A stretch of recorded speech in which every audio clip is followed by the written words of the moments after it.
चलिए, strong electrolyte के लिए हमने एक चीज देखी कि स्ट्रॉन्ग इलेक्ट्रोलाइट के लिए अगर हमारे पास लैम्डा एम हो और हमारे पास कॉन्सेंट्रेशन हो तो हम स्ट्रॉन्ग इलेक्ट्रोलाइट की molar conductivity at infinite dilution calculate कर सकते हैं।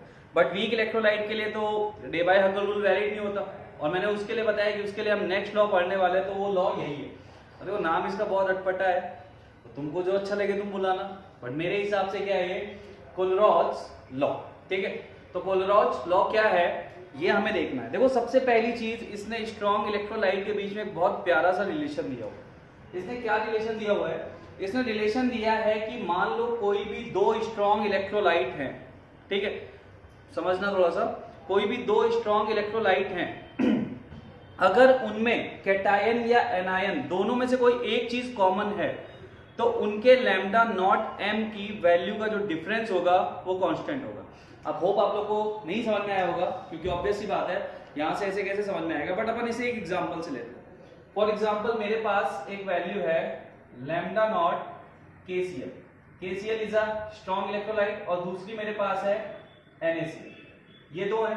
अब देखो एक चीज और है, ये जो लैम्डा नॉट की वैल्यू है ना, जैसे आपको E नॉट सेल गिवन होता था, सेम एज क्वेश्चन में ये वैल्यूज भी गिवन होगी। तो लैम्डा नॉट KCl कितना होता है? KCl होता है 149.9, और लैम्डा नॉट NaCl कितना होता है? तो वो होता है 126.5। अब देखो ये दो स्ट्रॉन्ग इलेक्ट्रोलाइट हैं, अब अगर मैं इसके डिफरेंस को ऑब्जर्व करूं तो इसका डिफरेंस होता है 23.4। अब मैं इसके साथ साथ कोई दो और इलेक्ट्रोलाइट लूं, स्ट्रॉन्ग इलेक्ट्रोलाइट, जिसमें से या तो कैटायन दोनों सेम निकल जाए या एनायन सेम निकल जाए, तो उनके बीच का जो डिफरेंस होगा वो भी 23.4 ही होगा। ये सबसे प्यारा रिलेशन था कोलरॉज का।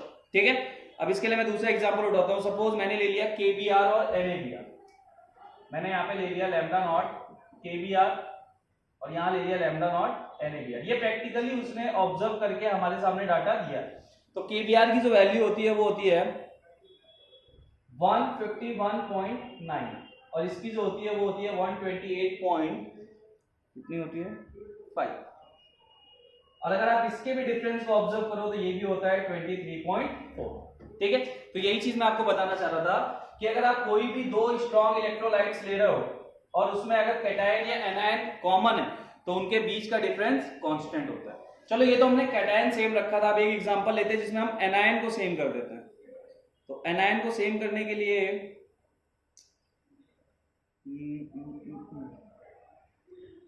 नहीं, इसमें क्या एनायन तो दोनों ही सेम थे ना, तो कोई मतलब ही नहीं, उसमें भी सेम है। तो ये कैटायन का केस है। बट अगर कोई ऐसा केस भी होता जिसमें क्या होता, कैटायन चेंज हो जाते हैं बट एनायन सेम होता, ठीक है, तो वहां पे भी डिफरेंस सेम ही होता। ये उसने प्रैक्टिकली प्रूव करके हमें दिया।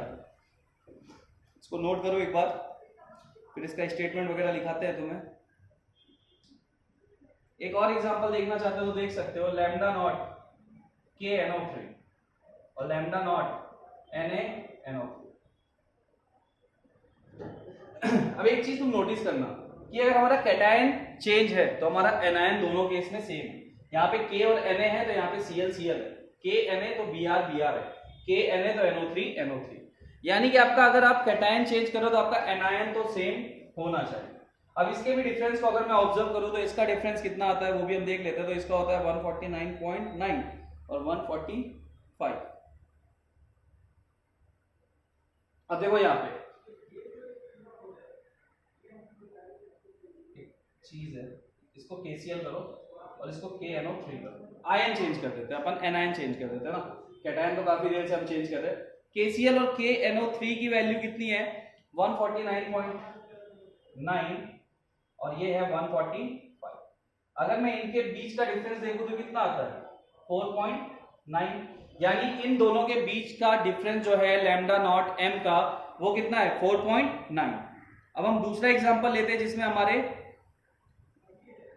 एनायन चेंज रहेंगे। तो यहां ले लेते हैं NaCl और लैम्डा नॉट NaNO3। ठीक है, अगर अब इसमें देखो आपके एनायन क्या है, सेम है ना दोनों में, तो इसके बीच का भी जो डिफरेंस आएगा वो इतना ही आएगा। वैल्यू क्या होती है लैम्डा नॉट NaCl की, तो लैम्डा नॉट NaCl की वैल्यू तुम्हारे सामने लिखी हुई है 126.5। और NaNO3 की बात करूं तो NaNO3 की वैल्यू होती है 121.5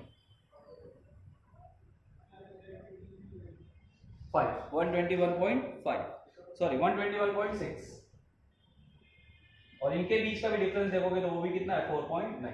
तो ओवरऑल कोल्लॉज लॉ ने क्या स्टेटमेंट दिया था वो हम बाद में देखेंगे, बट उसने क्या रिलेशन दिया था और प्रैक्टिकली क्या प्रूव करके दिया था कि अगर तुम दो वैल्यू ले रहे हो लैम्डा नॉट एम की, जिसमें या तो कैटायन सेम हो या एनायन सेम हो, जैसे मैं पहले इस पेयर को उठाता हूं, दो ये के एन ए, तो इसमें क्या है कैटायन डिफरेंट है बट एनायन क्या है सेम है, और यहां पे देखो क्या है कैटायन डिफरेंट है एनायन सेम है, बट अगर मैं इनको आपस में कंपेयर करूं तो इनके कैटायन कैसे हैं सेम है, उसमें भी के और एन है और उसमें भी के और एन है, लेकिन अगर मैं एनायन की बात करूं तो उसमें Cl था उसमें Br था, ठीक है, मतलब एक चीज तो अभी कॉमन है दूसरी चीज डिफरेंट है, बट जब हमने इसकी molar conductivity at infinite dilution पे इनका डिफरेंस देखा तो वो डिफरेंस कैसा है सेम है।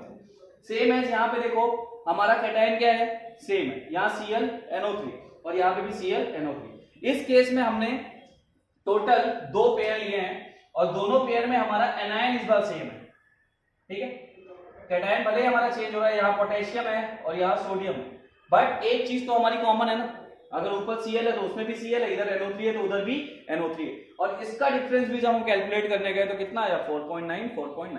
तो ये सबसे अच्छा एक्सपेरिमेंट था कोल्लॉज का कि अगर आप कोई भी दो स्ट्रॉन्ग इलेक्ट्रोलाइट के पेयर्स ले रहे हो उसमें एक चीज कॉमन है तो उनके बीच का डिफरेंस कांस्टेंट रहेगा, यानी अब आप ऐसे कैसे भी कितने भी ले लो, जैसे KCl, अब आप इसको चेंज करके KNa इसको सेम रखो, यहाँ पे BrCl है यहाँ Br है, अब आप तीसरी कोई चीज ले लो एनायन चेंज कर दो, फिर उसका भी जो वैल्यू आएगी वो 23.4 आएगी, सेम है, यहाँ दोनों पोटेशियम है यहाँ दोनों सोडियम है ClNO3, तो आप क्या करो पोटेशियम और सोडियम की जगह कोई तीसरा ले लो तो उसकी वैल्यू भी 4.9 आएगी।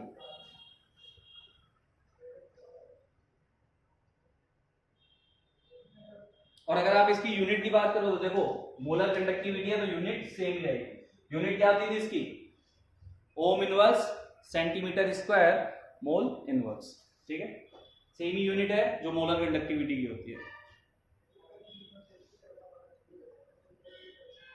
तो ये था इसका एक प्रैक्टिकल ऑब्जर्वेशन जो आपको बताया मैंने, क्योंकि क्या होता है कई बार ऐसे क्वेश्चन आ जाते हैं थ्योरेटिकल में, ठीक है, ऐसे ही चार पेयर दे देता है और तुमसे पूछ लेगा, तो तुम्हें अगर ये चीज पता है कि वैल्यू कांस्टेंट हो जाएगी तो तुम इजीली आंसर दे पाओगे, और वैसे भी नहीं दे पाओ तो दो वैल्यूज रहेंगी, बट जनरली वो वैल्यू तो देगा ही नहीं ना, अगर उसने वैल्यू दे दी तो तुम जेई और नीट के स्टूडेंट में क्या प्लस माइनस नहीं आता, माइनस करके तुम कैलकुलेट करके दे दोगे, तो वो यही करेगा वैल्यू छुपाएगा, चार पेयर दे देगा जिसमें से एक का डिफरेंस दे देगा और दूसरे का तुमसे थ्योरेटिकली पूछ लेगा।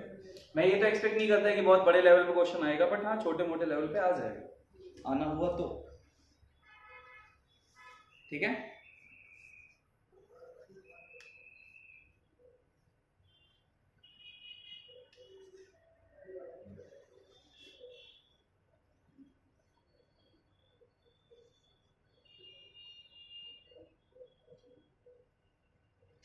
चलिए अब हम लॉ देखते हैं कि लॉ क्या स्टेटमेंट देती है, तो लिखिए लॉ का स्टेटमेंट लिखिए,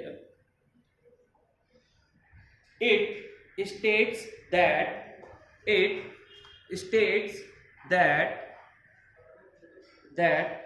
at infinite dilution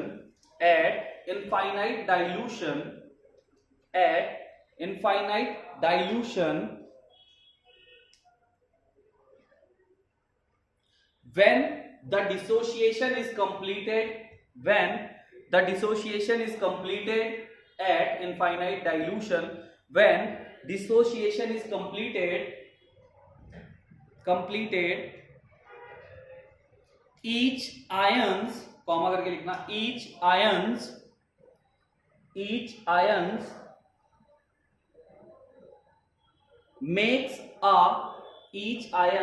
makes a definite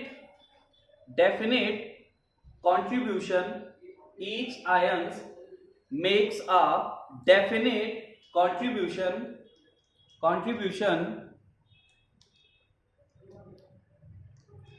towards molar conductivity towards molar conductivity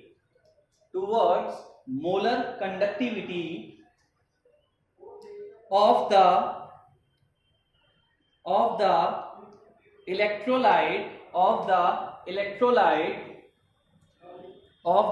electrolyte irrespective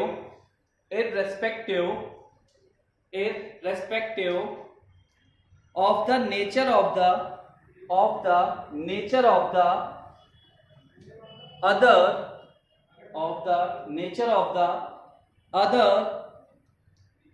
ion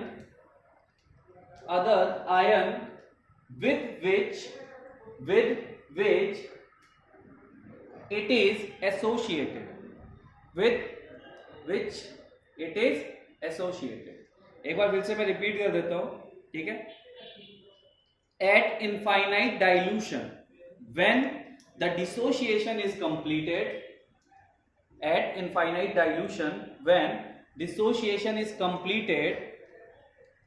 then each ion makes definite contribution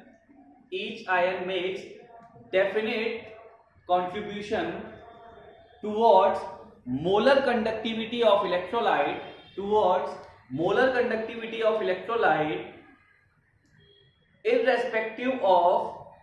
irrespective of nature